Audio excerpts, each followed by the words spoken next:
Welcome everyone. In this video, we are going to see the following commands: insert, select, update, drop table, and drop database. Okay, so this is basically the part 2 of the previous MySQL commands video.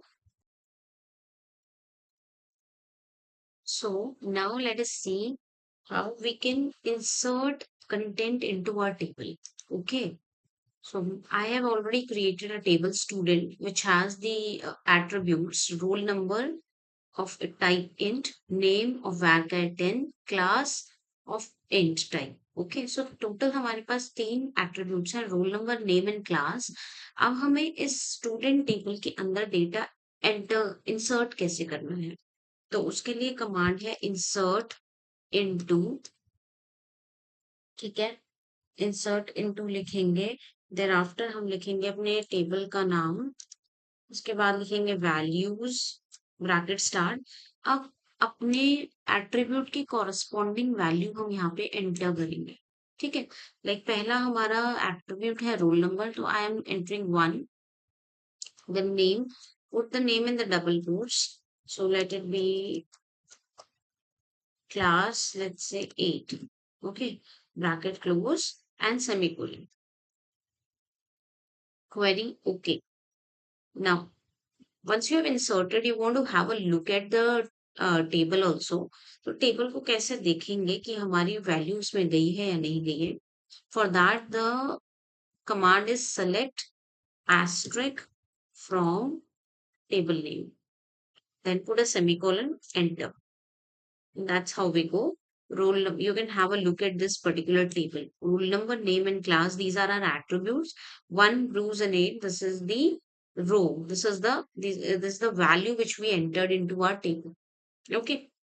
This is like one way of inserting the particular row.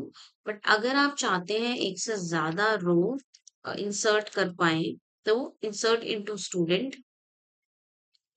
values bracket 2 comma Steve comma, let's say again class 8 bracket close. उसके बाद एक comma लगाइए, दूसरा bracket start करिए और फिर next row की values enter करिए. ठीक है, and finally put a semicolon. Query okay, 2 rows affected. Now again you'll have to use select asterisk from student. जब आप ये लिखेंगे, सेमीकोलन लगाएंगे और एंटर प्रेस करेंगे, आपको आपका टेबल का स्ट्रक्चर डिस्प्ले होगा along with the value. So I have got 3 values here: Bruce, Sneha, and Steve. Okay, so that is how you can basically, insert the values. Now there after select को use करने का सिर्फ यही एक तरीका नहीं कि आप सेलेक्ट स्टार, सेलेक्ट एस्ट्रिक लिख दें. अगर आप चाहते हैं कि आपके पूरे टेबल में से सिर्फ आपको रोल नंबर्स दिखाई दें, तो उसके लिए आप क्या लिख सकते हैं, select roll number from student semicolon and enter. So you can choose to display the attribute, the column which you want. जरूरी नहीं है आप पूरा का पूरा टेबल स्ट्रक्चर ही देखें. आप किसी एक पर्टिकुलर कॉलम और में भी 2 कॉलम को भी आप डिस्प्ले करा सकते हैं. Select roll number comma class from student, and that's how we go. We are able to look at our roll number and classes. ठीक है.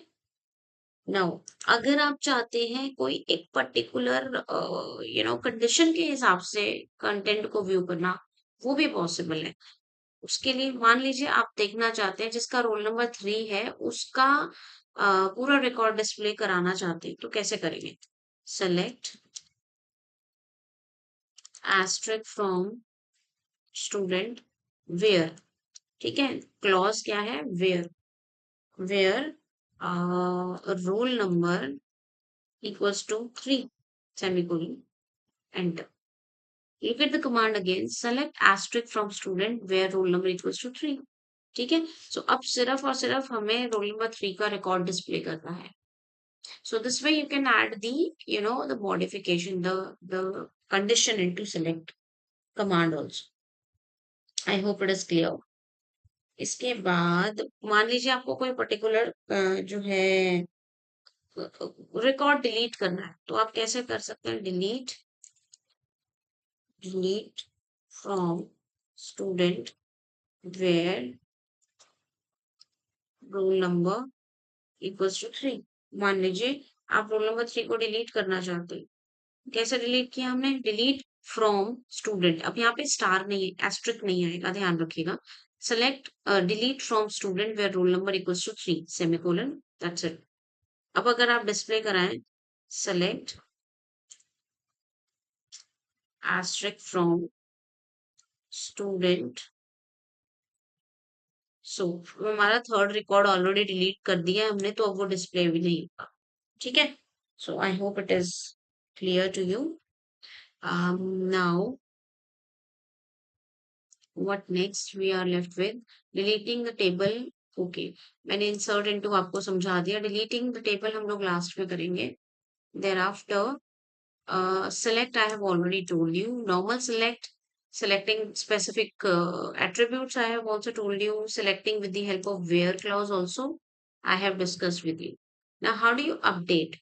मान लीजिए आपने कुछ वैल्यू ऑलरेडी इंसर्ट की हुई है, फॉर एग्जाम्पल हमने ये वाला कॉलम, ये वाला रो इंसर्ट किया हुआ है, बट अब मैं चाहती हूँ कि इसको मैं अपडेट करूँ, इसे मैं चेंज करूँ। ठीक है, तो मैं क्या कर सकती हूँ? I can use the update. उसके बाद हम लिखेंगे अपने टेबल का नाम। ठीक है, उसके बाद हम लिखेंगे सेट। मान लीजिए मैं नाम चेंज करना चाहती हूँ। ठीक है, तो सेट नेम इक्वल्स टू, ठीक है, where where roll number equals to 1। ठीक है, ध्यान से देखिए मैंने क्या लिखा है। मैंने बोला है कि जहां पे जो रोल नंबर है 1 है, वहां पे स्टूडेंट का नाम गायत्री सेट कर दीजिए। ठीक है, तो कमांड कैसे लिखी हमने? अपडेट लिखा हमने, this is the name of the command. फिर हमारा जो है नेम ऑफ द टेबल है, सेट अगेन एक कीवर्ड है, फिर कॉलम का नाम जिसको आपको रीसेट करना है, वेयर, और वेयर के बाद जो कंडीशन, जिस कंडीशन के अकॉर्डिंग आपको रीसेट करना है, that's it. Press enter, query okay हो गई। अब इसको देखेंगे कैसे? तो उसके लिए हम फिर से सेलेक्ट एस्ट्रिक फ्रॉम स्टूडेंट लिखेंगे, semicolon, and here we go. Now earlier it was coming Bruce, now it is coming Gayatri. ठीक है, so that's how you can update the data even after you have written it in the table, so it can be updated। ठीक है, delete मैंने आपको बता दिया। The last command for the chapter is how you are going to delete the table. आपको table को delete करना है तो आप ड्रॉप और टेबल लिखिए, और फिर टेबल का नाम लिखिए, क्वेरी ओके। ठीक है, अब मैं बोलूं जरा कि टेबल को शो कर दीजिए, तो वो कहेगा एम्प्टी सेट। एक्चुअली हम किस डेटाबेस के अंदर है? हमें डेमो क्लास 8 नाम के डेटाबेस में, और demo class 8 I show you here, I was using this, use demo class 8, उसमें मैंने एक टेबल क्रिएट किया था स्टूडेंट नाम से। ठीक है, उसी के अंदर मैंने फिर ये वैल्यूज इंसर्ट की, वैल्यूज अपडेट की, एक्सेट्रा एक्सेट्रा। देर आफ्टर अगर मैंने उसी टेबल को ड्रॉप करवा दिया, मतलब उसको मैंने डिलीट करा दिया, तो अब तो मेरे डेटाबेस में कोई टेबल नहीं बचा है। ठीक है, so this is how you can drop the table if you don't want it anymore. अगर आपको अपना डेटाबेस भी ड्रॉप करना है, तो आप डेटाबेस के लिए क्या करेंगे? आप ऐसे लिखेंगे ड्रॉप डेटाबेस और डेटाबेस का नाम। For instance I can database, और डेटाबेस का नाम क्या है हमारे? Demo class 8, query okay. ठीक है, अब हमारा डेटाबेस भी ड्रॉप हो गया। अब मैं बोलूं शो डेटाबेसेस, सो आप देखिए डेमो क्लास 8 के नाम से अब कोई भी डेटाबेस एग्जिस्ट नहीं करता। डेमो है, डेमो 8 है, पर डेमो क्लास 8 नहीं है। Alright, so this is how you can even delete your database as well as table। So with this, we are, uh, towards the end of the SQL commands। यही सारी commands हैं जो आपके class 8 live wire book के chapter number 2 में है। we are done with all the commands. I hope you have enjoyed this particular video and you will be able to do it yourself. Please watch part 1 and part 2 collectively so that आपको सारी commands clear हो. Practice it yourself. In case of any doubt, feel free to reach out. Thank you so much for watching. Love you. Bye bye.